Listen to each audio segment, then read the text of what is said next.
Your vehicle may be equipped with our convenient HomeLink system.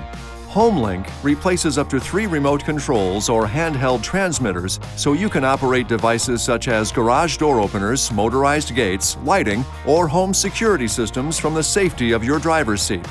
You'll find the HomeLink buttons in the overhead console or on the sun visor.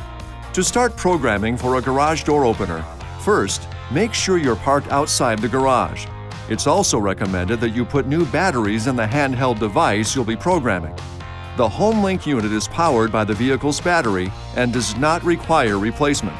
Then, you'll want to reset the HomeLink system memory.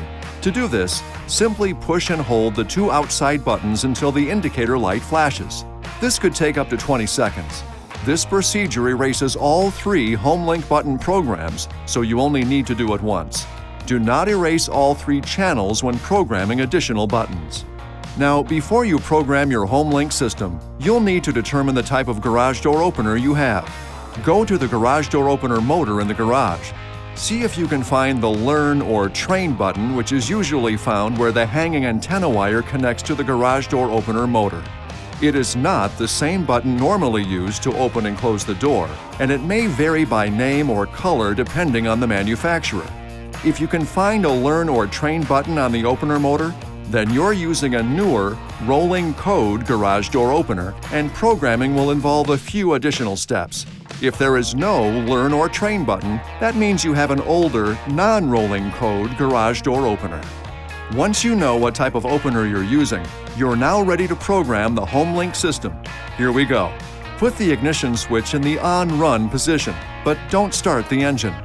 Hold the handheld transmitter 1 to 3 inches or 3 to 8 centimeters away from your HomeLink system. Now, simultaneously push and hold both the HomeLink button you want to program and the handheld transmitter button. Watch the HomeLink indicator light. It will flash slowly at first and then rapidly. It may take 30 seconds or more for the rapid flashing to occur. When it does, release both buttons.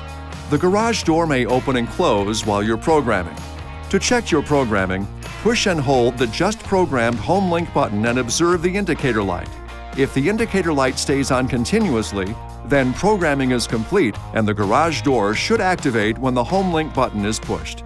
At this point, if you have an older, non-rolling code garage door opener, you're done.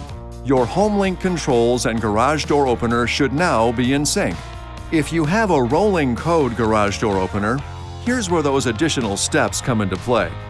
Go to the garage door opener and once again, find the Learn or Train button. Firmly push and release it. You now have 30 seconds to return to the HomeLink system, so move quickly. Better yet, it might be good to have a second person standing by at the HomeLink system. Once there, push the HomeLink button you'd like to program twice. Hold the button for 2 seconds each time. If the opener is plugged in and activates, programming is complete. If it does not activate, push the button a 3rd time for 2 seconds to complete the training. Please note that HomeLink will be disabled anytime an onboard security alarm is active.